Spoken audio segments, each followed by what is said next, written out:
NEET പരീക്ഷയിൽ grace mark ലഭിച്ചവർക്ക് വീണ്ടും പരീക്ഷ നടത്തും. 1563 ഉദ്യോഗാർത്ഥികൾക്കും വീണ്ടും പരീക്ഷ എഴുതാനുള്ള അവസരം നൽകുമെന്ന് NTA സുപ്രീം കോടതിയിൽ അറിയിച്ചു. ഈ മാസം 23-നാകും പരീക്ഷ നടത്തുക. നിലവിലെ നീറ്റ് സ്കോർ റദ്ദാക്കപ്പെടും. അച്യുതൻ ഡൽഹിയിൽ നിന്ന് വിവരങ്ങളുമായി ചേർന്നു. അച്യുതൻ, എന്തൊക്കെയാണ് വിശദാംശങ്ങൾ? വേണു, നീറ്റ് എക്സാം പരീക്ഷാഫലം പുറത്തു വന്നപ്പോൾ ഏതാണ്ട് 60-ലധികം വിദ്യാർത്ഥികൾക്ക് ഈ മുഴുവൻ മാർക്ക് 1-ാം റാങ്ക് ലഭിച്ചതോടെയാണ് ഈ ഒരു വിവാദം ഉടലെടുക്കുന്നത്. അതിൽ ഏതാണ്ട് 43ഓളം പേർക്ക് ഈ ഗ്രേസ് മാർക്ക് നൽകിയതിനെ തുടർന്നായിരുന്നു ഈ മുഴുവൻ മാർക്കും ലഭിച്ചത്. എന്നാൽ അതിനെ തുടർന്നാണ് ഈ പരീക്ഷ റദ്ദാക്കണമെന്ന് ആവശ്യപ്പെട്ടുകൊണ്ട് സുപ്രീം കോടതിയിൽ ഒരു ഹർജി എത്തുന്നതും ആ ഹർജിയിലാണ് ഇപ്പോൾ NTA നിലപാട് അറിയിച്ചിരിക്കുന്നത്. അതായത് ഈ സമയക്കുറവ് ലഭിച്ച വിദ്യാർത്ഥികൾക്കായിരുന്നു ഈ ഗ്രേസ് മാർക്ക് നൽകിയത്.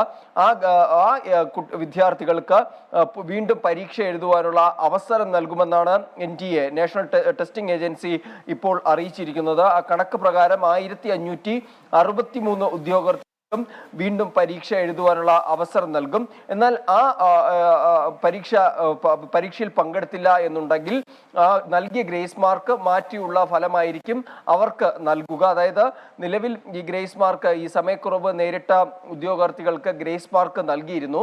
നിലവിലെ പുതിയ പരീക്ഷ, അതായത് പുനഃപരീക്ഷ നടക്കുമ്പോൾ ഇതിൽ ആരെങ്കിലും പങ്കെടുത്തില്ല എന്നുണ്ടെങ്കിൽ ആ നൽകിയ ഗ്രേസ് മാർക്ക് മാറ്റിയുള്ള പരീക്ഷാ ഫലമായിരിക്കും പ്രസിദ്ധീകരിക്കുക. ഈ മാസം 23-ന് തന്നെ പരീക്ഷ നടത്തും. 30-ന് ഫലം പ്രഖ്യാപിക്കുമെന്നുമാണ് NTA കോടതിയിൽ അറിയിച്ചിരിക്കുന്നത്. ഒരു നിർണായകമായിട്ടുള്ള ഒരു നിലപാടാണ് ഇതുമായി ബന്ധപ്പെട്ട് ഇപ്പോൾ കോടതിയിൽ നൽകിയിരിക്കുന്നത്.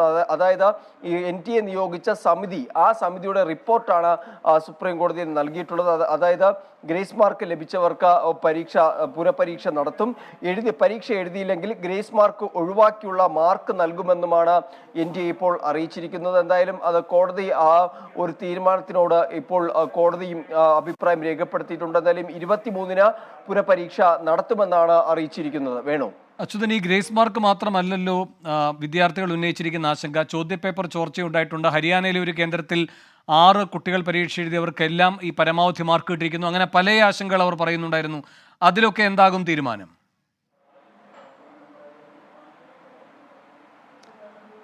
വേണു സൂചിപ്പിച്ചതുപോലെ തന്നെയാണ് ഈ ഹരിയാനയിലെ 6 സെന്ററിലെ വിദ്യാർത്ഥികൾക്ക് മുഴുവൻ മാർക്ക് ലഭിച്ചത് വലിയ വിവാദമായിരുന്നു. അപ്പോൾ അതുമായി ബന്ധപ്പെട്ടൊക്കെ തന്നെ പല പരാതികൾ അവിടുത്തെ പ്രാദേശിക പോലീസ് സ്റ്റേഷനുകളിൽ നൽകിയിരുന്നു. CBI അന്വേഷണം വേണമെന്ന് ഒരു കൂട്ടർ അവകാശപ്പെട്ടിരുന്നു. സുപ്രീം കോടതിയുടെ മേൽനോട്ടത്തിൽ അന്വേഷണം വേണമെന്ന് കോൺഗ്രസ് പാർട്ടി ആവശ്യപ്പെട്ടിരുന്നു. അങ്ങനെയുള്ള പല നിയമ നടപടികളും അതുപോലെ തന്നെ ആവശ്യങ്ങളും പല സംഘടനകളും പാർട്ടികളും മുന്നോട്ട് വച്ചിരുന്നു. പക്ഷേ നാഷണൽ ടെസ്റ്റിംഗ് ഏജൻസി അറിയിച്ചിരിക്കുന്നത് ഈ അധിക മാർക്ക് നൽകി, അതായത് സമയക്കുറവ് ലഭിച്ച വിദ്യാർത്ഥികൾക്കാണ് ഈ അധിക മാർക്ക് നൽകിയത്. അപ്പോൾ ആ ആശങ്ക അത് പരിശോധിച്ച് അത് പരിഹരിക്കുകയാണ് ഇപ്പോൾ ആദ്യഘട്ടത്തിൽ ചെയ്യുന്നത്. അതുകൊണ്ടാണ് ഈ 1563 ഉദ്യോഗാർത്ഥികൾക്ക് പുനഃപരീക്ഷ നടത്താം എന്നുള്ള ഒരു തീരുമാനത്തിലേക്ക് കൂടി നാഷണൽ ടെസ്റ്റിംഗ് ഏജൻസി കടക്കുന്നത്. കാരണം ഇതിൽ ഈ 60-ഓളം വിദ്യാർത്ഥികൾക്ക് 1-ാം റാങ്ക് ലഭിച്ചതിൽ ഏറെ വിവാദമായത് ഈ 44ഓളം വിദ്യാർത്ഥികൾക്ക് ഗ്രേസ് മാർക്ക് നൽകിയതുമായി ബന്ധപ്പെട്ടാണ്. അതിൽ അട്ടിമറി നടന്നു എന്നുള്ള ആരോപണങ്ങൾ ശക്തമായി തന്നെ നിലനിന്നിരുന്നു. അതുകൊണ്ടുകൂടിയാണ് ഈ 1500 സമയക്കുറവ് മൂലം ഗ്രേസ് മാർക്ക് നൽകിയ 1563ഓളം ഉദ്യോഗാർത്ഥികൾക്ക് പുനഃപരീക്ഷ നടത്താം എന്ന് നാഷണൽ ടെസ്റ്റിംഗ് ഏജൻസി ഇപ്പോൾ അറിയിച്ചിരിക്കുന്നത്.